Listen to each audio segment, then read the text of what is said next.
Tout ça pour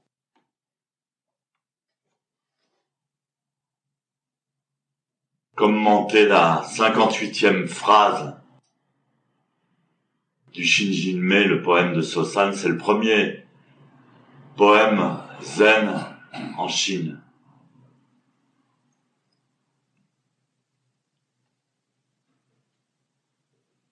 Le poème 58 dit tout simplement: en ce qui concerne Ichiryo, le considérer est très difficile. Alors Ichiryo, c'est d'ailleurs Sosan le premier qui a inventé ce mot japonais. Ichiryo, ça veut dire, c'est la manière de penser qu'on a pendant Zazen. Hi, ça veut dire absolu.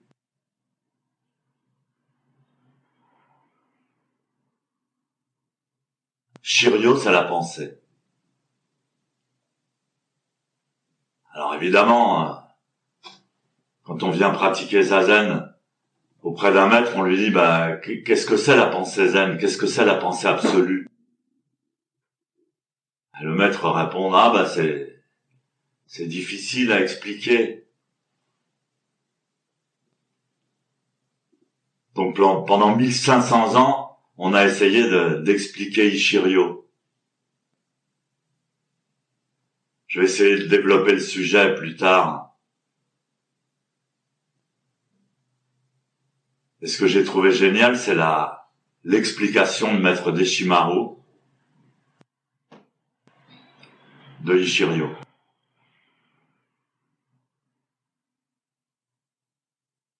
Alors, Maître Dogen avait expliqué Ichiryo en disant, c'est la pensée à partir de la non-pensée.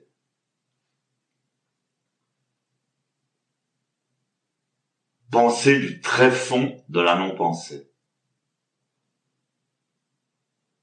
Penser sans penser. C'est toutes les explications qu'a essayé de donner Dogen. Et voilà l'explication de Maître Deshimaru. Le cortex frontal se repose. Le rhinencéphale, c'est-à-dire l'écorce primitive, observe. Quant au thalamus, le cerveau moyen, il est en activité. Voilà en l'an 2018, ce qu'on est capable d'expliquer sur Ichiryo. C'est quand même génial. Ça nous fait comprendre des tas de choses. Notamment que, quand on parle de pensée, c'est très vague. On peut penser avec dans différentes zones du cerveau. Il y a la pensée du cortex frontal, c'est par exemple le penseur de Rodin qui tient sa tête appuyée sur son poing et qui réfléchit. Mais en Zazen, ça ne s'explique. Le cortex frontal se repose. Alors la pensée ordinaire se repose. C'est déjà une bonne indication. C'est sans doute ce à quoi faisait allusion Dogen en parlant de la non-pensée. Le rhinencéphale, l'écorce primitive, observe. Alors ça se situe derrière la nuque. C'est pour ça que la posture est importante. Quand on se positionne dans la bonne posture, automatiquement le cerveau primitif, derrière la nuque, entre en activité. Et il observe.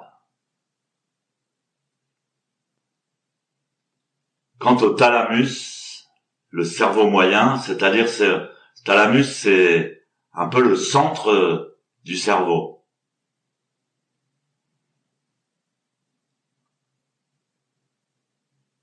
Le cortex se calme, l'observateur s'éveille et le cerveau moyen entre en activité. C'est ça, Ichiryo. Super intéressant, c'est super génial de pouvoir donner une explication pareille 700 ans après Maître Dogen. Grâce aux connaissances scientifiques qu'on a. Il n'y a pas plus simple, il n'y a pas plus clair. Ça nous permet aussi de comprendre le zazen. Pourquoi est-ce qu'on devrait se tenir droit? Pourquoi la position de là? Pourquoi rentrer le menton? Pourquoi ouvrir la nuque? Et on peut aussi se concentrer sur les différentes zones de son cerveau, leur parler, les mobiliser. C'est magique. Un cerveau, c'est fabuleusement, ça a une potentialité fabuleuse. Et Sensei disait aussi, Zazen, c'est penser avec le corps. C'est-à-dire que le cerveau, il est pas isolé du corps.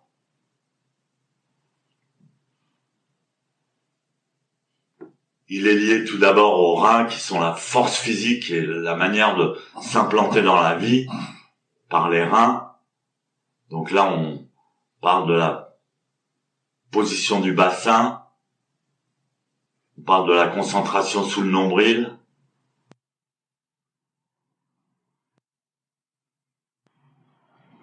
Le surplus des reins crée la moelle épinière qui crée le cerveau.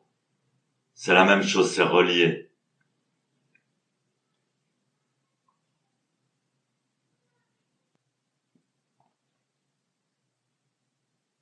On peut penser non seulement avec le corps, c'est pour ça que on parle très souvent de la position des mains. Les mains, c'est un peu l'extrémité du cerveau puisque on fait tout avec nos mains.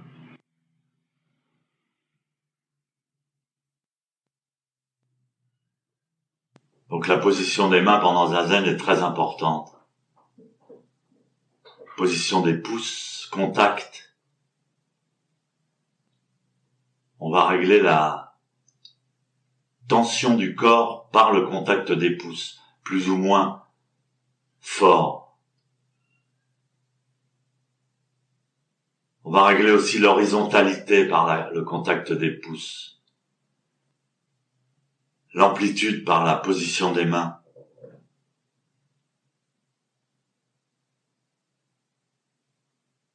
Donc je disais, non seulement on peut penser avec le corps, mais on peut penser avec tout ce qui existe dans l'univers. On peut penser avec le mur, on peut penser avec des objets, avec la cloche. Et ça, Dogen le dit souvent dans ses poèmes. On lui demande, mais c'est quoi la nature de Bouddha ou la conscience de Bouddha? Il répond, c'est les briques, c'est le ciment, c'est les pierres, c'est les arbres.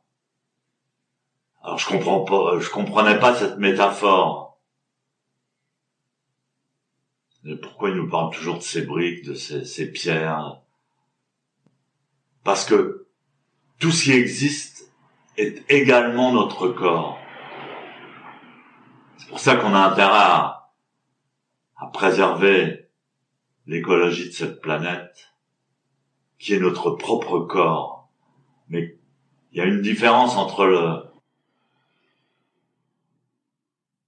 le réfléchir mentalement ou intellectuellement et le vivre, en avoir conscience. Mais c'est la même chose. Nos mains, ou les briques qui constituent la maison dans laquelle on est, ou la cloche, ou l'encensoir sur l'autel, les bougies, ou le parquet.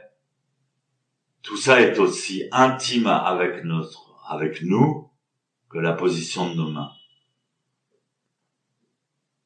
Et on peut penser avec le mur. On peut penser avec une voiture dans la rue. On peut penser avec tout.